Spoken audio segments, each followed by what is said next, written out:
तो last part के and में हमने देखा था कि माइक और डेव होली सिटी से वापस आ गए थे, जहां माइक डेव के साथ होम ऑफ होप जाता है और उसे डेव का बच्चों के लिए इतना केयरिंग नेचर देखकर बहुत अच्छा लगता है। इसलिए वो डिसाइड करता है कि वो अपनी सिटी में भी होम ऑफ होप बनाएगा। इसके बाद माइक अपनी सिटी में जाने के लिए निकल गया था, जहाँ दूसरी तरफ माइक की मॉम उसकी शादी करवाने का डिसीजन ले लेती है। अब आगे तो इस पार्ट की शुरुआत में हम माइक को देखते हैं, जो अपने पेरेंट्स को बता देता है कि वो 6 लेवल पर पहुंच गया है। ये सुनकर वो दोनों हैरान हो जाते हैं, क्योंकि माइक सिर्फ 10 मंथ्स में 5 से 6 लेवल पर पहुंच गया था। तभी माइक के फादर से पूछते हैं कि तुम ऐसा कैसे कर पाए। तो ये सुनकर माइक उन्हें सारी कहानी सुनाता है कि कैसे उसे पियरलेस बीड मिला और कैसे वो पियरलेस बीड और डेव की मदद से 6 लेवल पर पहुंच गया। अब माइक अपनी मॉम से कहता है कि मुझे पियरलेस बीड मिल गया है, इसलिए मैं उसकी मदद से कल्टीवेशन वर्ल्ड में बहुत आगे जाना चाहता हूँ, इसलिए आप मुझे शादी के लिए फोर्स मत कीजिए। ये सुनकर माइक की मॉम उसे इमोशनल ब्लैकमेल करते हुए कहती है कि हर एक माँ का सपना होता है कि वो अपनी बहू और पोतों को देखे, इसलिए मुझसे मेरा ये हक मत छीनो।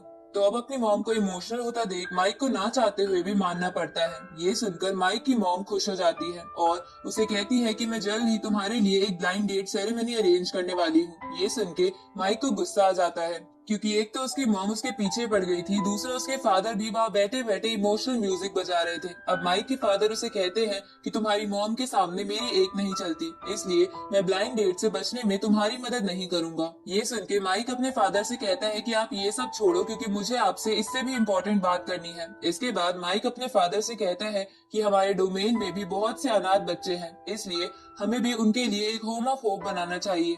ये सुनकर माइक के फादर उसे कहते हैं कि फिलहाल के लिए हम अपनी थंडर सिटी में एक होम ऑफ होप बना लेते हैं, जिसके बाद मैं हमारे डोमेन की बाकी सिटीज के किंग से भी इस बारे में बात करूंगा। ये सुनकर माइक खुश हो जाता है और अपने रूम में चला जाता है, जहाँ वो पियरलेस बीट की मदद से डेव को भी बुला लेता है। तो डेव उससे पूछता है कि तुमने मुझे यहाँ क्यों बुलाया है।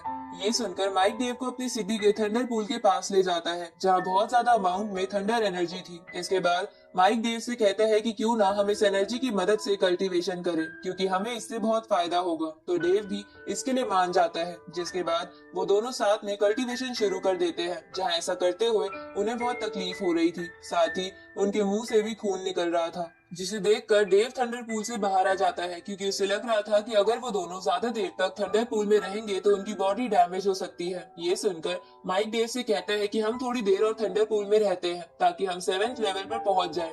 जिस पर डेव माइक से कहता है कि तुम दिन में सपना देखना छोड़ दो, क्योंकि हम हाल ही में लेवल 6 पर पहुंचे हैं, इसलिए हम इतनी जल्दी लेवल 7 पर नहीं पहुंच सकते। इसके बाद डेव वहां से जाने लगता है। तो माइक डेव से कहता है कि मैं अभी होम ऑफ होप के बच्चों के लिए कुछ गिफ्ट्स लेकर आया हूँ, तो तुम वो गिफ्ट्स उन्हें दे देना। ये सुनकर डेव वहाँ रुक जाता है और माइक गिफ्ट्स लेने के लिए चला जाता है। थोड़ी देर बाद वहाँ माइक को ढूंढते हुए उसकी मॉम आ जाती है, तो डेव उन्हें ग्रीट करता है। तो माइक की मॉम उससे कहती है कि तुम तो बड़े ही सीधे लड़के हो। तभी वहाँ माइक भी आ जाता है और अपनी मॉम से पूछता है कि आप यहाँ क्या कर रही हो, जिस पर माइक की मॉम उसे कहती है कि मेरे पास तुम्हारे लिए एक गुड न्यूज है, कि मैंने तुम्हारी ब्लाइंड डेट सेरेमनी कल ही रख ली है, जिसमें बहुत सुंदर सुंदर लड़की आने वाली है, इसलिए तुम टाइम पर आ जाना। ये सुनकर माइक उदास हो जाता है। इसके बाद माइक की मॉम डेव को भी सेरेमनी का इनविटेशन देकर वहाँ से चली जाती है, जिसके बाद माइक डेव से कहता है कि मैं इसलिए 7th लेवल पर जल्दी पहुँचना चाहता हूँ, ताकि मैं इस शादी के झंझट से बच सकूँ।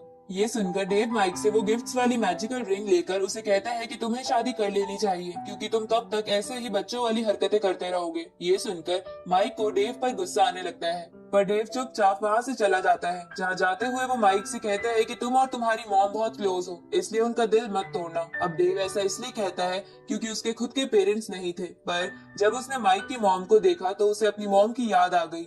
अगले दिन जब डेव थंडर सिटी में घूम रहा था, तो उसे पता चलता है कि माइक भी अपनी सिटी में एक होम ऑफ होप बना रहा है। तो ये जानकर डेव को बहुत खुशी होती है।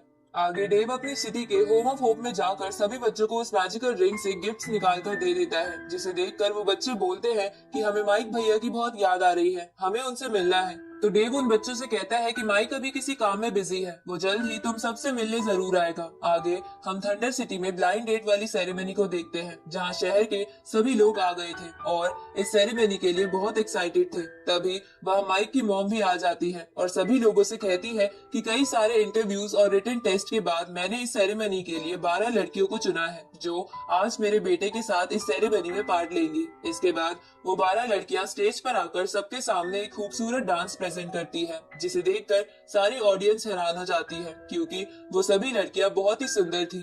तभी ऑडियंस उन लड़कियों में से एक बदसूरत लड़की को देखती है जो चुपके से इन लड़कियों के बीच में आ गई थी। तो ये देखकर माइक की मॉम लात मार के उस लड़की को भगा देती है।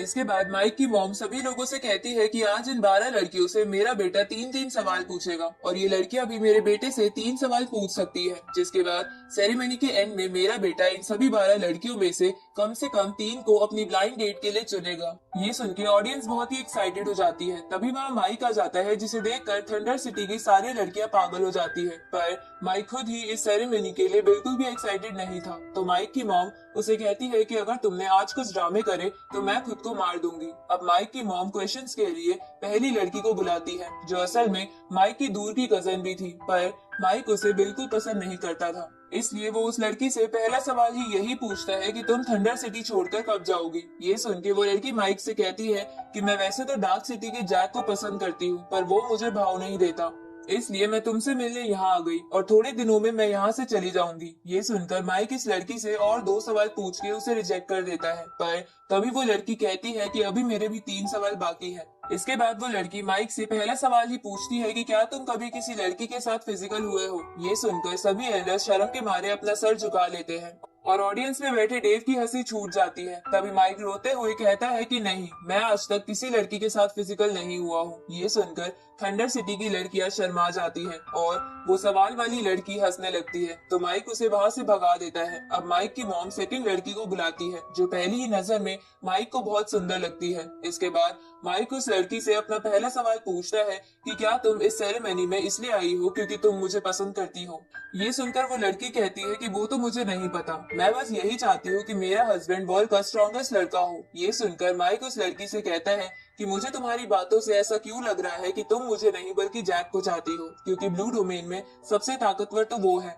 जिसपे वो लड़की माइक से कहती है कि मैं लाइट सिटी से हूँ और लाइट सिटी की लड़कियां डार्क सिटी से रिलेशन नहीं रख सकती, इसलिए मैं तुम्हारे बारे में ही बात कर रही हूँ। ये सुन के माइक को वो लड़की पसंद आने लगती है, पर तभी वो लड़की कहती है कि मेरे लिए कल्टीवेशन ही सब कुछ है, इसलिए मेरी एक शर्त है कि जब तक मैं लेवल 10 पर ना पहुंच जाऊं तब तक मुझे मेरा हस्बैंड टच ना करे। तो माइक उस लड़की से पूछता है कि तुम्हें 10th लेवल पर पहुंचने में कितना समय लगेगा, जिसपे वो लड़की कहती है कि शायद 30 साल। ये सुनकर माइक अपनी मॉम से कहता है कि क्या ये लड़की चाहती है कि मैं अपने बुढ़ापे में बाप बनूं, जिस पर माइक की मॉम उसे कहती है कि तुम चिंता मत करो, अभी और लड़कियां बाकी है। इस तरफ डेव ये सब देखकर बोलता है कि सच में माइक बहुत कुछ झेल रहा है। अब अगली लड़की आती है जो डार्क सिटी से थी, जिसकी पर्पल आईज देखकर माइक को पहली ही नजर में उससे प्यार हो जाता है। इसके बाद माइक उस लड़की से अपना पहला सवाल पूछता है कि क्या तुम्हारी भी कोई ऐसे टच ना करने वाली शर्त है, जिसपे वो लड़की मना कर देती है। तो ये सुनकर माइक खुश हो जाता है और उस लड़की से पूछता है कि क्या तुम्हारा पहले कोई बॉयफ्रेंड था, जिसपे वो लड़की मना करती है। ये सुनकर माइक डिसाइड कर लेता है कि वो इसी लड़की से शादी करेगा। तभी